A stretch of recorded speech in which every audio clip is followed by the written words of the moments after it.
बस। अस्सलाम वालेकुम सामीन, 28 रबीउल अव्वल की तारीख शुरू हो चुकी है। 24 अक्टूबर है। सोशल इंडिया न्यूज़ में आपका खैर मकदम है। ख़बर का उन्वान है बेशरम मीडिया और दारुल उलूम देवबंद और यूपी सरकार का सर्वे के बारे में ताज़ा मौक़िफ़ यानी ताज़ा स्टैंड।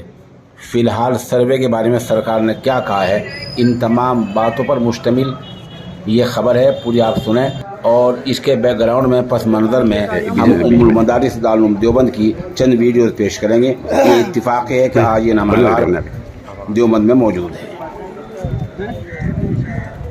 आपको पता ही है पिछले कई दिनों से मीडिया वाले ये उछाल रहे हैं कि जो मदरसे सर्वे के अंदर गैर मान्यता प्राप्त पाए गए हैं वो अवैध हैं, वो चलते मिले, वो यूँ मिले, वो गैर मंजूर शुदा है।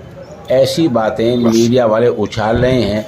एक न तो अलीगढ़ के हवाले से कहा कि इतने मदरसे अवैध मिले, दूसरे शैतान ने कहा कि ज़िला सहारनपुर में दारूल समेत इतने मदरसे गैर मान्यता प्राप्त मिले। एक ने कहा चौंका देने वाला इंकिशाफ हुआ। मतलब इस तरह खबर उछाल रहे थे जिससे कि बहुत मामला उलझता जा रहा था। बहरहाल हमें खुशी है कि यूपी सरकार के मदरसा तालीमी बोर्ड के चेयरमैन ने आज फिर वजाहत की है। ये आप अखबार देख सकते हैं।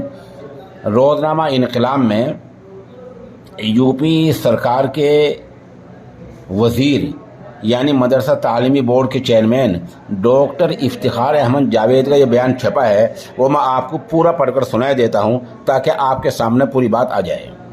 यूपी में मदारिस के सर्वे के बाद मीडिया में शाये रिपोर्ट से यूपी मदरसा तालीमी बोर्ड के चेयरमैन डॉक्टर इफ्तिखार अहमद जावेद सख्त नाला हैं। उन्होंने कहा कि सर्वे का गलत मतलब ना निकाला जाए। दारुल उलूम देवबंद जैसे इदारों को तंग नज़री से देखना अच्छी बात नहीं है। ये सूरज को चांद दिखाने के मुतरादिफ है। आलमी शोहरत याफ्ता दारुल उलूम देवबंद को मदरसा बोर्ड से मंजूरी की कोई ज़रूरत नहीं है। ये हम नहीं करेंगे, ये सरकार कर रही है, क्योंकि वो ख़ुद 4500 से ज़्यादा मदारिस को मंजूरी दे चुका है। दारुल उलूम देवबंद तालीम और अपनी फ़िक्र के लिए पूरी दुनिया में पहचाना जाता है। यूपी में मदरसे के सर्वे के मुकम्मल होने के बाद ज़िला सतह से तफसील रिपोर्ट हुकूमत को भेजी जानी है। इस दरमियान मुतअद्दिद मीडिया रिपोर्ट्स में मारूफ तालीमी इदारों के गैर मंजूर शुदा होने समेत दीगर बातें कही जा रही हैं, जिसका यूपी मदरसा तालीमी बोर्ड के चेयरमैन डॉक्टर इफ्तिखार अहमद जावेद ने बाकायदा जवाब दिया है। उन्होंने अपने बयान में कहा कि सर्वे का मकसद रियासत में चल रहे मदारिस की जानकारी हासिल करना है ताकि तालीमी मयार को मज़ीद बुलंद किया जा सके। अब आलमी शोहरत याफ्ता दीनी इदारों को भी तंग नज़री से देखना अच्छी बात नहीं है। ऐसे आलमी शोहरत याफ्ता इस्लामी इदारों को मदरसा बोर्ड से मंजूर लेने की ज़रूरत नहीं है। जो तालीमी इदारा खुद ही मुल्क भर के 4500 से ज़्यादा मदारिस को मंजूरी दे चुका है, उसकी तालीम और ईमानदारी पर बहस करना सूरज को चिराग दिखाने के मुतरादिफ है। मदरसा बोर्ड के चेयरमैन ने कहा कि 1857 में जब पहली जंग आज़ादी लड़ी गई और अंग्रेज़ों ने तालीम के तमाम मराकिज़ को बंद कर दिया, इसी के बाद दारुल उलूम देवबंद का क़याम अमल में आया।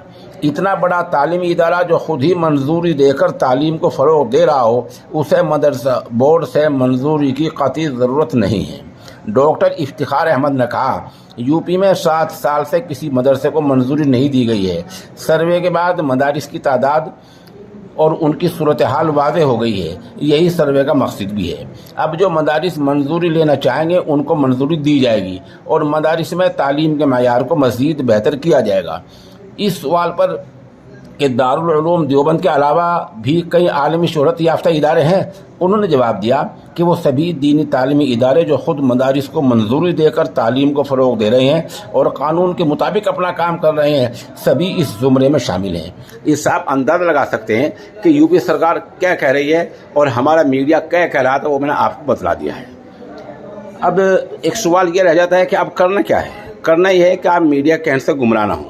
दूसरे जो हिंदी अखबार इस तरह दारुल को बदनाम करते हैं, मैंने पहले भी गुजारिश की थी, आप उनका इख्तिसाद बैकाट करें, आप उनको ख़रीदना बंद करें। आप ख़रीदना बंद नहीं करेंगे तो आप उनकी इशाअत में शामिल माने जाएंगे। تیسرے یہ کہ جو مدارس رجسٹریشن نہیں ہے جن کا، وہ 1860 ایکٹ کے تحت ایک کمیٹی بنائیں، سوسائٹی رجسٹریشن کرا لیں اور اسی کے تحت اپنا مدرسہ چلا لیں. قانون اس کی اجازت دیتا ہے. جو کچھ آج سرکار نے کہا ہے وہ میں نے آپ کو بتلا دیا ہے. پس منظر میں آپ دارالعلوم دیوبند